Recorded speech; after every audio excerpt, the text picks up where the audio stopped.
এদিকে ফের জনসংযোগে বেরিয়ে ক্ষোভের মুখে চুঁচুড়া তৃণমূল বিধায়ক। দলেরই কাউন্সিলরের বিরুদ্ধে অভিযোগ শুনতে হলো অসিত মজুমদারকে। মূলত চুঁচুড়া 2 নম্বর ওয়ার্ডে জনসংযোগে বেরিয়ে দলের কাউন্সিলরের বিরুদ্ধে অভিযোগ শুনতে হলো অসিত মজুমদারকে। স্থানীয়দের অভিযোগ, অপদার্থ কাউন্সিলর এলাকায় আসে না। বিক্ষোভের মুখে কাউন্সিলরের বিরুদ্ধে ব্যবস্থার আশ্বাস দেন বিধায়ক।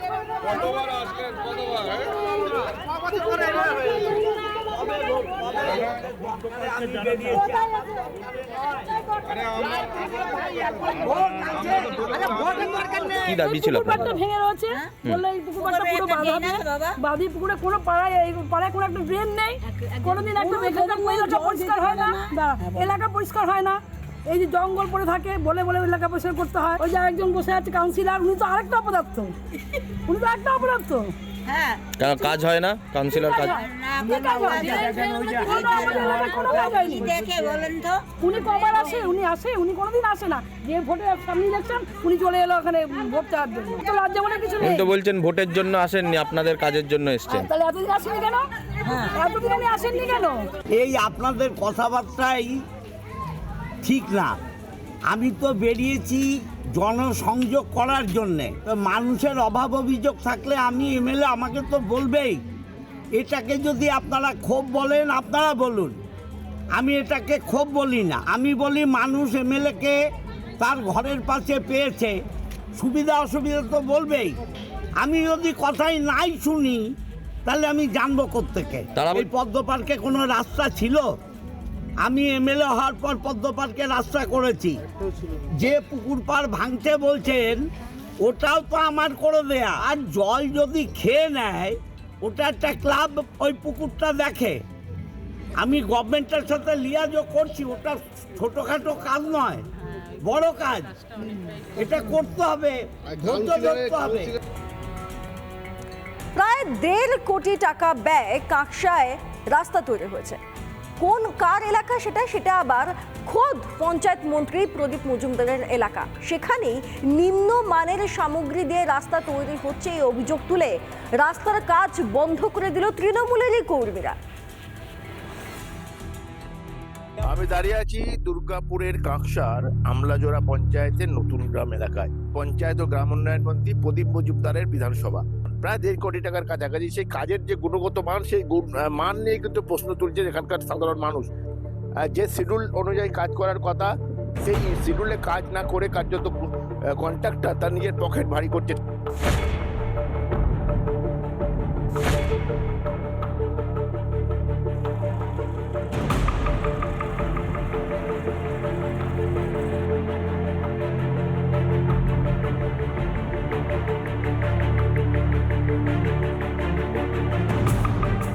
পঞ্চায়েত মন্ত্রী অতএব পঞ্চায়েত এলাকা, পঞ্চায়েতের ভালো কাজ হবে, ভালো উন্নয়ন হবে, সেটা তো আমরা আশা করি ওনাকে করছি।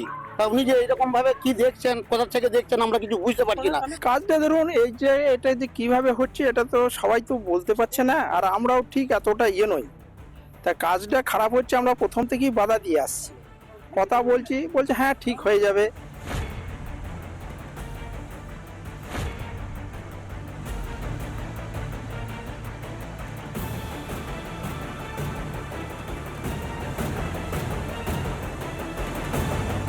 তৃণমূলের কর্মীরাই আটকিয়েছে, শিডিউল মেনে কাজ হচ্ছে না। তৃণমূলের নিচুতলার লোকেরাও বুঝুক যে যতদিন মমতা ব্যানার্জি থাকবে ততদিন এই দুর্নীতি পশ্চিমবঙ্গের মধ্যে থাকবে।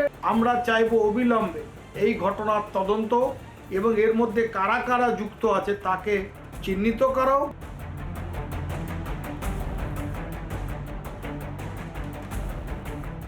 ক্যামেরা দেবাশিসের সঙ্গে রমেন মজুমদারের রিপোর্ট, রিপাবলিক বাংলা। কুলতলিতে ছোট্ট উমাকে ধর্ষণ এবং খুনের কাণ্ডে সাজা ঘোষণা বারুইপুর আদালতের। অভিযুক্ত মুস্তাকিনকে ফাঁসির সাজা ঘোষণা করল আদালত। যে ঘটনা ঘটেছিল তা নিশ্চয়ই আপনাদের এতদিনে মনে রয়েছে। গত 4 অক্টোবর কুলতলির ছোট্ট উমাকে ধর্ষণ করে খুন করা হয়। রাতে উদ্ধার হয় ছোট্ট উমার দেহ। 5ই অক্টোবর ধর্ষণ এবং খুনের ঘটনায় গ্রেফতার করা হয় মুস্তাকিনকে। ঘটনায় মোট 36 জন সাক্ষী দেন। 30 অক্টোবর চার্জশিট জমা পড়ে। আজ শাস্তি ঘোষণা করল বারুইপুর পক্সো আদালত।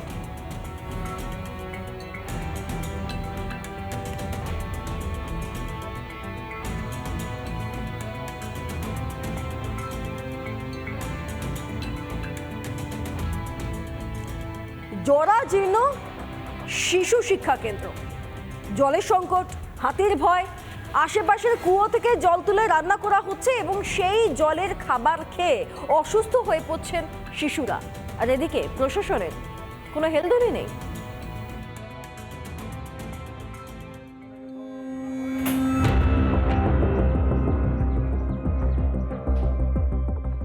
একদিকে যেমন জরাজীর্ণ অবস্থা শিশু শিক্ষা কেন্দ্রের, তেমনই তার পাশাপাশি রয়েছে এই শিশু শিক্ষা কেন্দ্রের পানীয় জলের সংকট। ডাইনমারি শিশু শিক্ষা কেন্দ্র, তার পাশে রয়েছে কলসিভাঙ্গা গ্রাম। সেই গ্রামেও আদিবাসী অধ্যুষিত গ্রাম, সেই গ্রামের পড়ুয়ারাও, এই ক্ষুদে পড়ুয়ারাও এই শিশু শিক্ষা কেন্দ্রে তারা পঠন পাঠন করতে আসে। পানীয় জল নেই বাবু, পানীয় জলের ব্যবস্থা নেই, মাস্টারও নেই, না কেউ নেই। আমি তার জন্য আমি বলছি জলের সমস্যা আছে। কোন জল খায়? ওই আমাদের গ্রাম থাকতে কুয়ার থাকতে নিয়ে আসে, ওইখান থেকে জল দিতে হয়।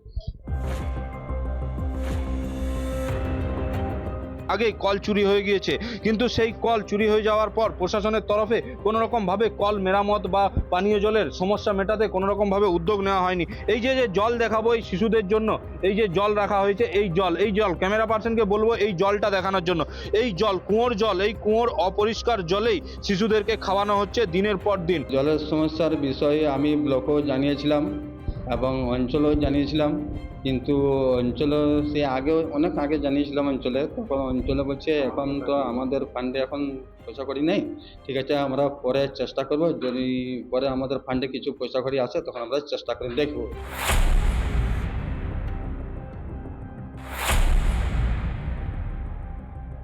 এই শিশু শিক্ষা কেন্দ্রে বারংবার হাতির আক্রমণ হয়েছে, বারংবার দরজা ভেঙেছে, কোথাও দেওয়াল ভেঙেছে, বারংবার দেখা যাচ্ছে হাতির আক্রমণ ঠেকাতে বিদ্যালয়ের তরফে তার ব্যবহার করা হয়েছে চারিপাশে। কিন্তু শিশু শিক্ষা কেন্দ্রের পরিকাঠামোগত ডেভেলপমেন্টেরও দাবি করছেন বিদ্যালয় কর্তৃপক্ষ। জল কোনো ব্যবহার করা হয় বা পাম্পটা যে খারাপ হয়ে গেছে তার কোনো সারানো হয় না। যদি বিষয়টা সত্যি সেটা আমি পছন্দ করে এখানে জানাতে পাঠাবো যে কলটা যাতে তাড়াতাড়ি তার সারানোর ব্যবস্থা করা হয়। ঝাড়গ্রাম থেকে রবীন্দ্রনাথ মাইতি, রিপাবলিক বাংলা। দামোদরের বুকে বাঁশ পুঁতে সেতু নির্মাণ করা হয়েছে, যে কোনো সময় ঘটতে পারে বড় সড়ো কোনো দুর্ঘটনা। প্রশ্ন হচ্ছে এই সেতু নির্মাণের অনুমতিটা দিল কে? এই প্রশ্ন তুলেই এলাকার স্থানীয় বাসিন্দারা বিক্ষোভ দেখাচ্ছেন।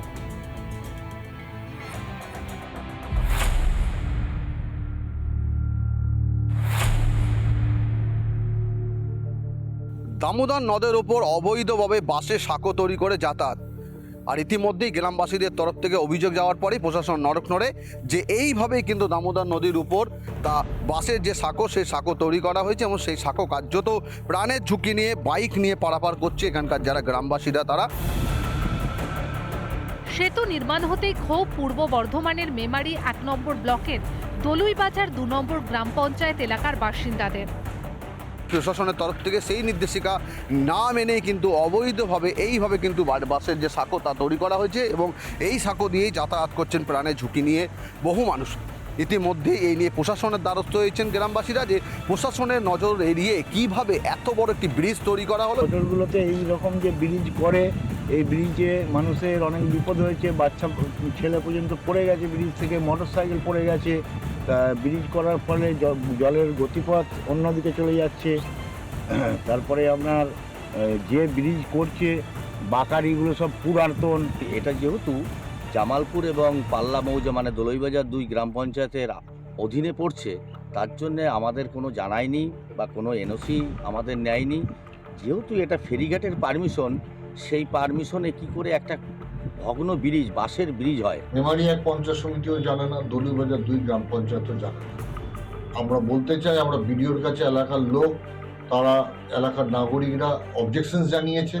আমরা বলতে চাই এই ধরনের অবৈধ কাজ একদমই মেনে নেওয়া হবে না। আমরা যথোপযুক্ত জায়গায় সমস্ত স্তরে জানিয়েছি। আমরা চাইবো এটা নিয়ে প্রশাসনিক তদন্ত হোক এবং ব্যবস্থা হোক। এই নিয়ে বিরোধীরা প্রশ্ন তুলতে শুরু করেছেন যে কাটমানি এবং বক্রাজ্যে রয়েছে, তার জন্যই এইভাবে কিন্তু প্রশাসনের নজরের সামনে দিয়েই এইভাবে ব্রিজ তৈরি করা হয়েছে এবং সেই ব্রিজ থেকে প্রচুর মানুষ যাতায়াত করছেন। পূর্ব বর্ধমান থেকে সন্তোষ দাস, রিপাবলিক বাংলা।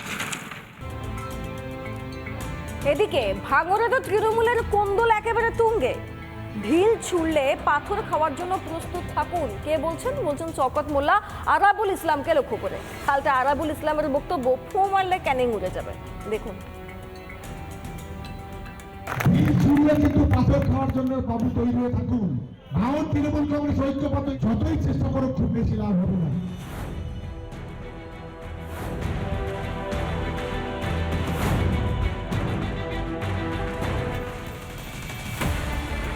বৃহস্পতিবার বিজি অফিসে যান আরাবুল। অভিযোগ, সেই সময় পুলিশি তল্লাশিতে আরাবুল ইসলামের গাড়ির মধ্যে থেকে উদ্ধার হয় কোদালের বাট, প্লাস্টিকের পাইপ। তারপরে শুরু কাদা ছোড়াছুড়ি।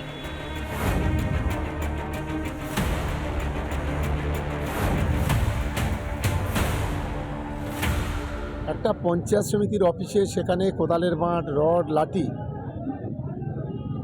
এই যেগুলো নিয়ে আসা হয়েছিল কাদের মারার জন্য, কোর্টের রায় এসছে কি আসে যায়।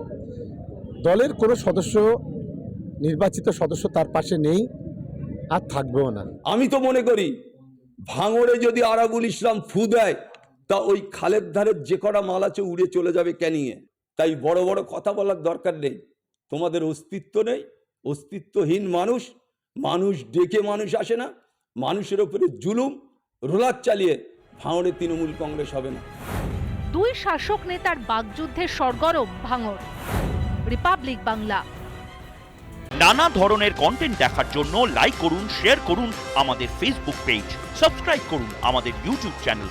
পাশাপাশি অন্যান্য ব্রেকিং নিউজের জন্য অবশ্যই চোখ রাখুন রিপাবলিক বাংলায়।